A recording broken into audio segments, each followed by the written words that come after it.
The office smells like toner and burnt coffee. Your monitor shows clean columns, clean totals, clean lies. Outside, Culiacan traffic crawls like nothing matters. But your inbox holds a file that shouldn't exist: names, dates, offshore wires. One mistake and you're not fired. You're erased. This is your life, level by level, inside the cartel's money machine. The offshore ledger discovery. Every number is a potential death sentence. The file opens with a soft click. No alarms. Just rows of transfers, shell names, and routing numbers that read like a second map of the world. You sit in a rented office above a print shop in Culiacan. The blinds always half closed, the AC always fighting the heat. A battered calculator. 2 phones. A USB drive you didn't bring. You scroll past consulting fees and equipment purchases and see patterns. Wire bundles to accounts in Arizona. Invoices paid by a trucking company in Sonora. A Florida LLC that only exists on paper. You tell yourself it's just bookkeeping. You tell yourself you're just a technician. You tell yourself you don't understand the bodies behind the digits. Now you do. This ledger doesn't just record money. It records permission. If someone knows you've seen it, you become an asset with an expiration date. If law enforcement gets it, they won't ask politely. You stare at the numbers and realize each column is a fuse, and your hands are the match.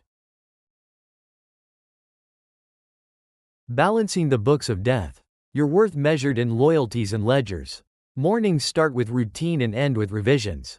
You reconcile cash pickups against sales, break bulk deposits into smaller wires, and rotate payees so the same name doesn't appear twice in a week. Tapgas Mexico shows up again and again: fuel contracts, logistics services, repairs that never happened. The printer spits invoices with fresh dates. The shredder eats the old ones. Luis Ramirez drops by unannounced. Clean shirt, flat eyes. He doesn't sit until you explain why a transfer to a Texas shell was delayed 3 days. You feel the room shrink around the question. You tell yourself delays look normal. You tell yourself questions are just procedure. You tell yourself his tone doesn't mean anything. Your job is to make millions move like it belongs. That means watching for flags, round numbers, repeated recipients, wires that land too close to a known correspondent bank. The U.S. Treasury doesn't need guns to hurt you, just an audit trail and a freeze notice. You keep the books balanced, because in this office, an unbalanced line item is a missing person report. Negotiating with powers. Trust is mathematically impossible. The meeting isn't in an office. It's in a ranch house outside the city, where the driveway is gravel and the security is quiet. A man pats you down without making eye contact. You're guided past a kitchen that smells like grilled meat and into a room with heavy curtains and a table too polished for this kind of business. Ismael, El Mayo, Zambada doesn't need to raise his voice. He asks about exposure the way someone asks about weather. Which banks? Which fronts? Which names are safe to keep? You answer in careful phrases, like you're reading from a manual you wrote in your head. You tell yourself you're valuable. You tell yourself you're calm. You tell yourself you can keep the offshore ledger buried. He wants certainty. You can only offer probability. A DIA case doesn't arrive with a warning label. A wire can look clean until it doesn't. He watches you like you're a calculator that might start lying. You leave with your shirt sticking to your back, because the higher you climb, the air gets thinner and someone always decides what gets cut loose. You've learned how to move the money and survive the rooms where decisions get made. Next, you start hiding an exit inside the numbers, and one wrong keystroke turns your plan into evidence. Escape plan in code. You hide your future inside the decimals. Back at your desk, the spreadsheet looks innocent again.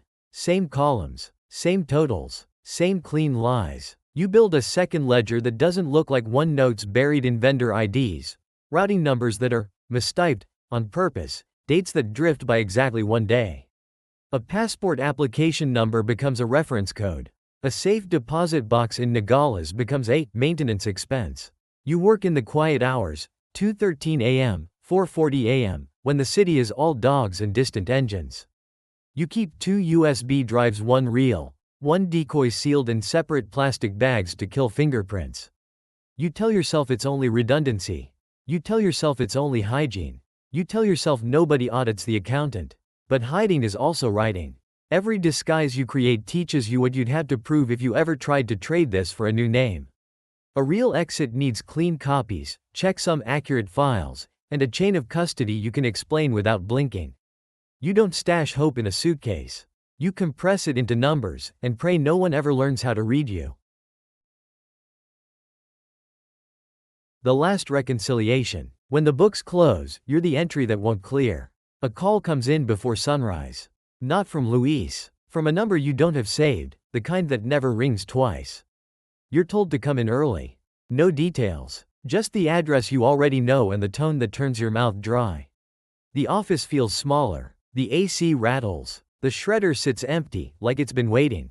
On your monitor is a transfer batch you didn't schedule 8 wires. Same beneficiary bank, amounts just under reporting thresholds. Somebody got sloppy or somebody got impatient. You pull swift confirmations, correspondent details, sender names that don't match your usual fronts. You tell yourself it's a test. You tell yourself you can fix it. You tell yourself the panic is just caffeine. Then you see the memo line on the last wire, your own internal code, copied wrong.